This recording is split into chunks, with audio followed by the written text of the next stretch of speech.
વાલા વિદ્યાર્થીઓ, મારું નામ છે તલસાણીયા ખ્યાતિ. હું ધોરણ 4 માં અભ્યાસ કરી રહી છું. મારી શાળાનું નામ છે બ્રાન્ચ શાળા નંબર 2. આજે હું તમને એક વાર્તા કહીશ. મારી વાર્તાનું નામ છે ભટુડી બહેનનું ઘર. એક હતા ભટુડી બેન ને તો 7 ભટુડાઓ હતા. એને એક વખત ઘર બાંધવાનો વિચાર આવ્યો, એટલે તે તો સડક પર જઈ બેઠા ને માલના ગાડાની રાહ જોવા લાગ્યા. એટલામાં એક ગોળું ગાડું આવ્યું. ગાડાવાળાએ તો ભટુડી બેનને રસ્તા પર બેઠેલા જોયા. ગાડાવાળાએ તો કહ્યું, ભટુડી રે ભટુડી, માર્ગમાંથી ઉઠ. ભટુડી બેન કહે, ભટુડી નાખો.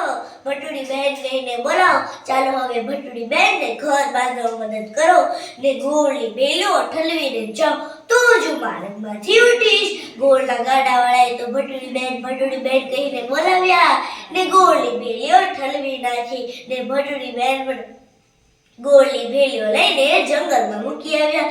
પાછા એવી જ રીતે રસ્તા પર જઈ બેઠા ને માલના ગાડાની રાહ જોવા લાગ્યા. એટલામાં એક શેરડીનું ગાડું આવ્યું. શેરડીના ગાડાવાળાએ તો ભટુડી બેનને રસ્તા પર બેઠેલા જોયા. ગાડાવાળાએ તો કહ્યું, ભટુડી રે ભટુડી, માર્ગમાંથી ઉઠ. ભટુડી બેન કહે, ભટુડી કોને કહે છે? ભટુડી બેન નથી કહેવાતું. ચાલ હવે ભટુડી બેનને ઘર બાંધવામાં મદદ કર ને શેરડીઓના સાંઠા ઠલવીને જા, તો જ હું માર્ગમાંથી ઉઠીશ.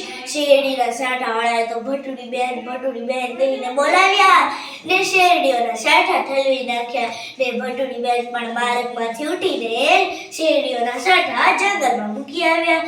પાછા તેને કાચલીઓના ગાડાવાળા પાસેથી કાચલીઓ પણ લઈ લીધી. પછી તો તે ઘર બાંધવા માંડ્યા. ગોળની ભેલીઓની ભીતો બાંધી શેરડીઓના સાંઠા ઉભા રાખ્યા અને તેને કાચલીઓથી ઢાંકી દીધા.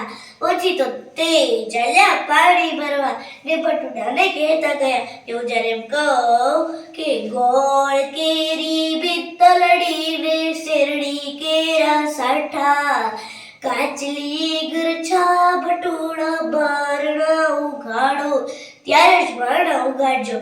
અને ફળા બેઠી રાગ પીપળો અને સુંડા સાથે પણ ભટુડાઓની ભલામણ કરતી ગઈ.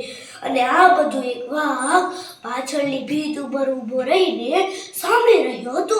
તે દરવાજા પાસે આવ્યો અને બોલ્યો કે ગોળ કેરી પિત્તલડી ને શેરડી કેરા સાઠા, કાચલી ગરછો ભટુડા બારણો ઉઘાડો.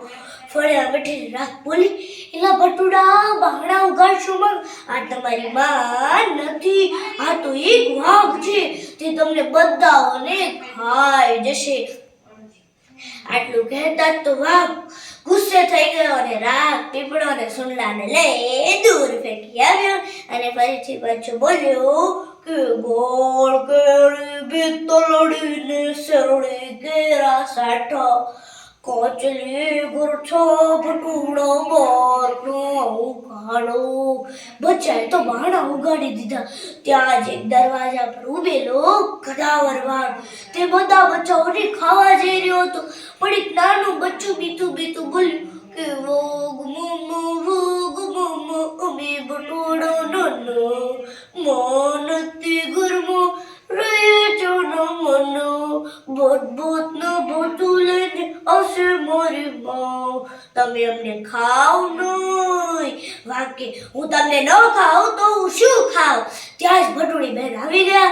ભટુડી બેનને તો વાઘભાઈને જોયા અને તરત જ બોલવા લાગ્યા, પણ અરે વાઘભાઈ, તમે એલા ભટુડાઓ જો તો કોણ આવ્યું છે? તમારા વાલા વાઘ મામા આવ્યા છે. વાઘભાઈ બહુ દાડે આવ્યા છો. ભાતના ભોજન જમાડીશ ને લીલા લહેર કરાશ. વાઘ તો સાંભળીને ખૂબ ખુશ થઈ ગયો અને તેને ભાતના ભોજન જમ્યા ને તાજો થઈ ગયો.